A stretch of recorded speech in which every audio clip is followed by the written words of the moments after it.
याविषयी मार्गदर्शन करण्यासाठी मी पाचारण करतो शिवश्री श्रीमंतजी कोकाटे सरांना.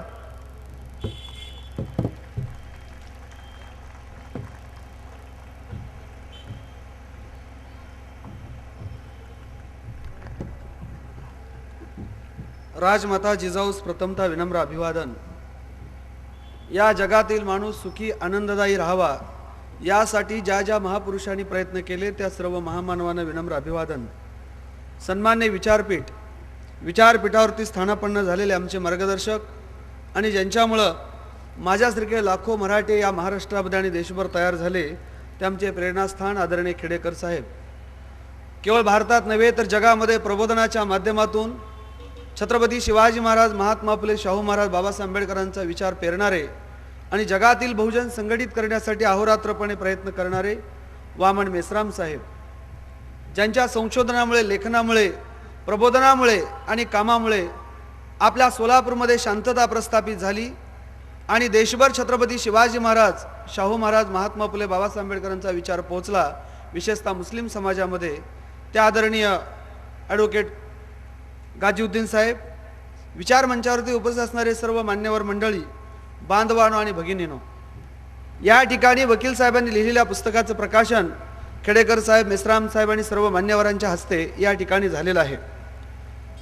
राजर्षी छत्रपती शाहूजी महाराज यांच्या विषयावरती अनेक मान्यवर मंडळी या ठिकाणी बोलणार आहेतच.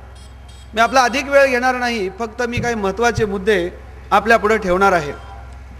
छत्रपती शिवाजी महाराज, शाहू महाराज, महात्मा फुले आणि बाबासाहेब आंबेडकर यांचा प्रचंड प्रभाव या महाराष्ट्रावरती आहे. किमान महाराष्ट्राचं तरी राजकीय, सामाजिक, सांस्कृतिक जीवन या चार महापुरुषाभोवती फिरतं. परंतु आपल्या देशामध्ये आणि विशेषतः महाराष्ट्रामध्ये स्वातंत्र्यपूर्व काळामध्ये आणि स्वातंत्र्योत्तर काही कालखंडामध्ये या तीन महापुरुषांचा खरा इतिहास जनमानसापर्यंत पोहोचला नाही. फुले शाहू आंबेडकरांचा विचार म्हणजे दलितांचा विचार, अशा पद्धतीचा नामोल्लेख करून, अशा पद्धतीचा उल्लेख करून फुले शाहू आंबेडकरांना ओबीसी मुस्लिमांपासून तोडण्याचं खूप मोठं षडयंत्र आपल्या देशामध्ये झालेलं आहे.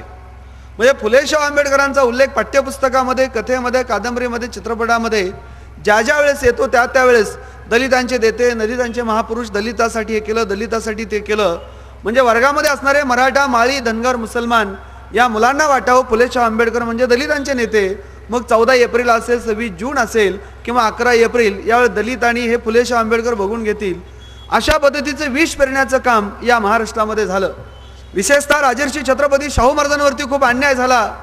शाहू महाराज, अगदी मी MA इतिहास झालो शिवाजी विद्यापीठातून, तरी देखील मला शाहू महाराज माहीत नव्हते. आमच्या जीवनामध्ये जर का मराठा सेवा संघ, संभाजी ब्रिगेड आलं नसतं तर आज देखील आम्हाला शाहू महाराज माहिती झाले नसते. शाहू महाराज माहिती होतात या महाराष्ट्रामध्ये बदनामीपासून, त्यांच्या निंदा नालिस्तीपासून त्यांची बदनामी करण्याचं खूप मोठं काम या देशामध्ये ब्राह्मणांनी केलेलं आहे. पण शाहू महाराजांनी किती मोठं काम केलं. त्या काळामध्ये 1902 साली सर्व समाजासाठी आरक्षण दिलं. आताच मुफ्ती साहेबांनी सांगितलं की शाहू महाराजांनी मुस्लिमांसाठी सुद्धा आरक्षण दिलं. शाहू महाराजांच्या दरबारामध्ये एकूण 71 अधिकाऱ्यापैकी 66 अधिकारी ब्राह्मण होते. उर्वरित सेकेबी, शेणवी आणि पारशी, एकही मराठा नाही, माळी नाही, धनगर नाही, मुसलमान नाही.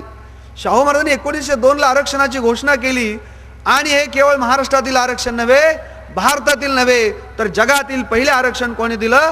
राजर्षी छत्रपती शाहूजी महाराजांनी आरक्षण दिलं. शाहू महाराजांनी सुरुवातीच्या काळामध्ये शिक्षणाचं महत्त्व ओळखून सर्व समाजासाठी बोर्डिंगची स्थापना केली.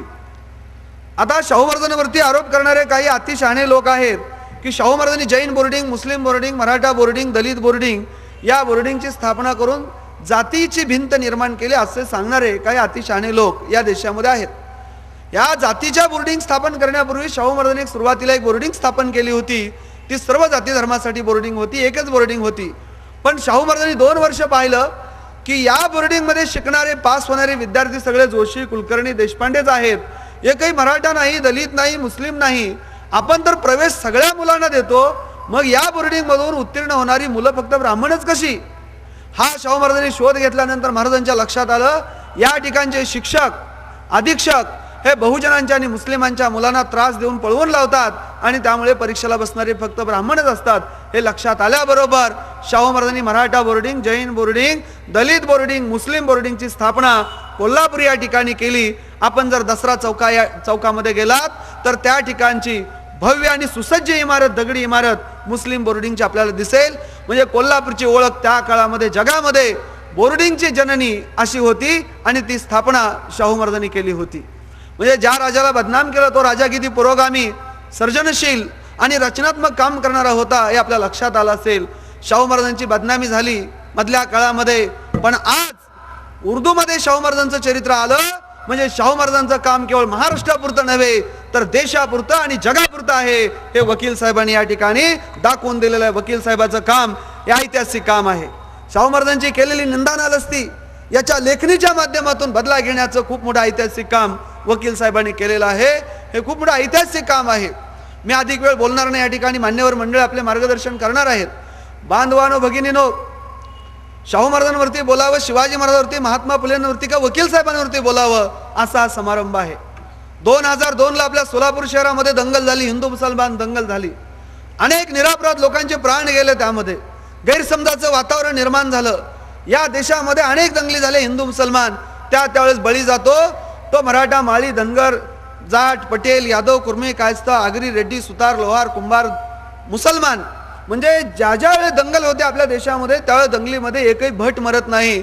मरतात ते सगळे 18 पगड जाती, 12 बलितदार आणि बहुजन समाज मरतो. ज्यावेळेस सोलापूरमध्ये दंगल झाली किती अविश्वासाचं वातावरण आणि गैरसमजाचं वातावरण होतं आपल्या सोलापूरमध्ये, आपल्याला माहिती असेल. परंतु सोलापूर लवकरच पूर्वपदावरती आलं, शांतता निर्माण झाली या सोलापूरमध्ये. त्याचं सगळ्यात मोठं श्रेय ही जी फुले शाहू आंबेडकर मुस्लिम विचार मंच आहे आणि मराठा सेवा संघ, वकील साहेब, महबूब कोथिंबरे साहेब, अनवर सैपन साहेब, स्मृतिशेष बाळासाहेब कदम, श्री जाधव या सगळ्या मंडळींनी काय काम केलं तर आपल्या सोलापूरमध्ये छत्रपती शिवाजी महाराजांचे सहकारी, मुस्लिम सहकारी, शिवाजी महाराज आणि मुसलमान अशा पद्धतीची व्याख्यानं सुमारे 60-70 व्याख्यानं आपल्या सोलापूर शहरामध्ये लावली. त्यामुळे शांतता प्रस्थापित झाली. म्हणजे शांतता प्रस्थापित होण्याचं श्रेय आपल्या वकील साहेबांना द्यावं लागेल. इतकं मोठं ऐतिहासिक काम त्यांच्या हातून झालेलं आहे. म्हणजे शांततेसाठी नोबेल पुरस्कार, मॅग्सेसे पुरस्कार द्यावा, किंबहुना ते नाही देता आलं तर महाराष्ट्र भूषण पुरस्कार द्यावा, पद्मश्री पुरस्कार द्यावा, पद्मभूषण पुरस्कार द्यावा. इतकं मोठं काम वकील साहेबांनी केलेलं आहे. पण आपल्या देशातले पुरस्कार जास्तीत जास्त ब्राह्मणांना दिले पाहिजेत असा जणू का अलिखित नियम आहे. म्हणजे ज्या वेळेस पुरस्कार जाहीर होतात, महाराष्ट्र भूषण तर 100%, जवळजवळ 90% ब्राह्मणांसाठी निर्माण केलेला आहे. अशी या देशातील सांस्कृतिक दहशतवाद आहे आणि आपला तो दहशतवाद सर्वांना माहिती आहे. बांधवानो भगिनीनो, आपण 21व्या शतकामध्ये पदार्पण करत आहोत. भारत महासत्ता होणार आहे अशा मधून अधून बातम्या येतात. परंतु आपल्या देशातील निरक्षरता, अंधश्रद्धा, कर्मकांड, आपल्या देशातील दंगली ही सगळे जर का परिस्थिती पाहिली तर आपला देश महासत्ता होणं खूप कठीण आहे. कारण गैरसमजाचं वातावरण आहे, इतिहासाचं अज्ञान आपल्या देशामध्ये आहे आणि त्यामधून संघर्ष निर्माण होतो. परंतु आपल्या देशातील संघर्ष जर का संपवायचा असेल, देशामध्ये शांतता, विज्ञानवाद, समता प्रस्थापित करायची असेल तर छत्रपती शिवाजी महाराज, महात्मा फुले, राजर्षी छत्रपती शाहूजी महाराज आणि भारतरत्न डॉक्टर बाबासाहेब आंबेडकर या 4 महापुरुषांचे विचारच आपल्या देशाला महासत्ता बनवतील. इतके सामर्थ्य 4 महापुरुषामध्ये आहे. आणि या 4 महापुरुषावरती लिहून वकील साहेबांनी खूप मोठं ऐतिहासिक काम केलेलं आहे. कारण केवळ प्रबोधन हे केवळ मराठा, माळी, धनगर, मातंग किंवा जैन, बौद्ध, शिखांचं किंवा राजपूत, जाट, पटेलांचंच प्रबोधन होऊन उपयोगाचं नाही. यांचं तर प्रबोधन झालंच पाहिजे, पण त्याबरोबर आमची जी भावंड आहे ती या देशातील अल्पसंख्याक मुस्लिम हे आमची भावंड आहे ती, यांचं सुद्धा प्रबोधन होणं अत्यंत गरजेचं आहे.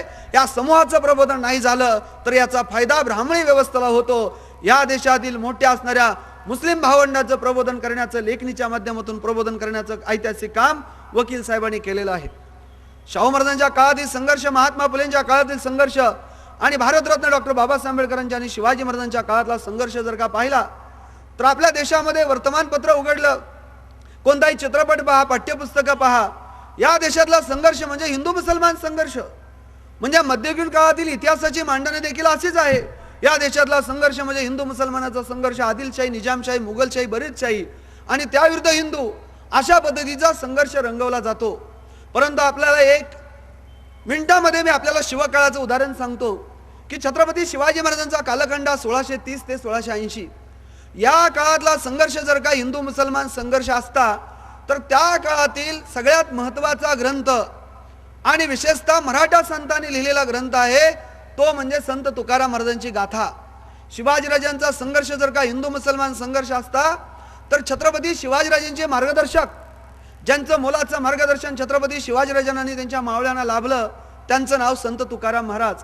आणि तुकाराम महाराजांचा गाथा हा 5000 अभंगाचा गाथा आहे. 5000 अभंगाचा ग्रंथ आहे.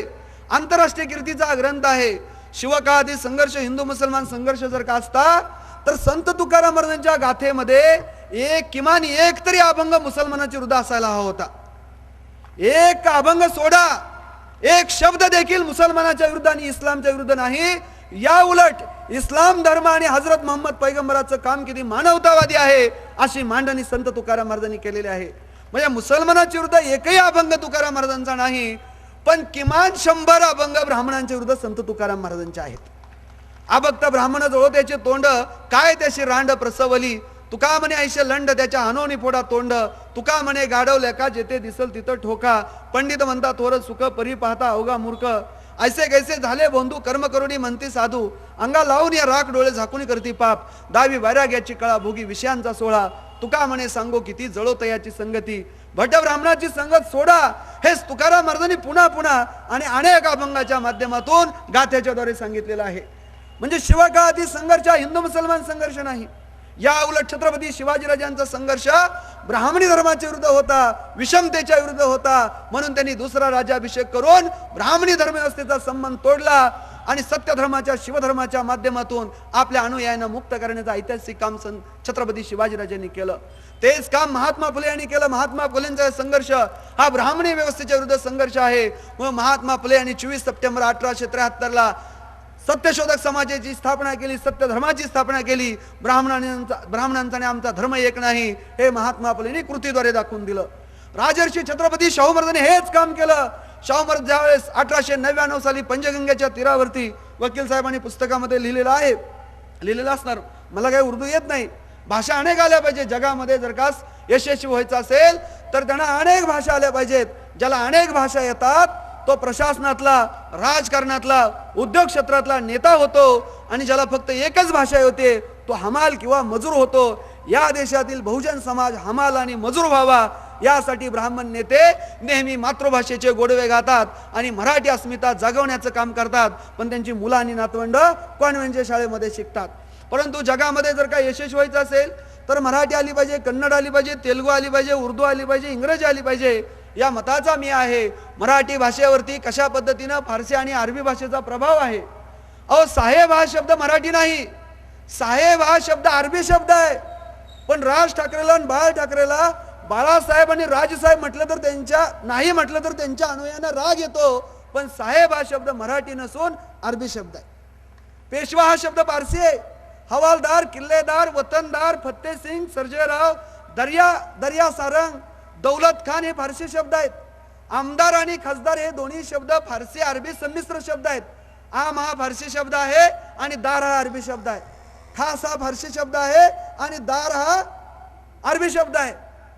पेशवा, ज्या पेशवाईचा अभिमान बाळगणारे अनेक लोक या देशामध्ये आहेत, पेशवा हा शब्द फारसी शब्द आहे, पेशवा हा शब्द मराठी शब्द नाही. त्यामुळे अभिमान बाळगायचा कशाचा आणि अस्मिता बाळगायची कशाची. वकील साहेबांनी उर्दूमध्ये चरित्र लिहिलं, खूप मोठं काम केलं आणि त्यामुळे उर्दू भावंडापर्यंत हे पुस्तक जाईल.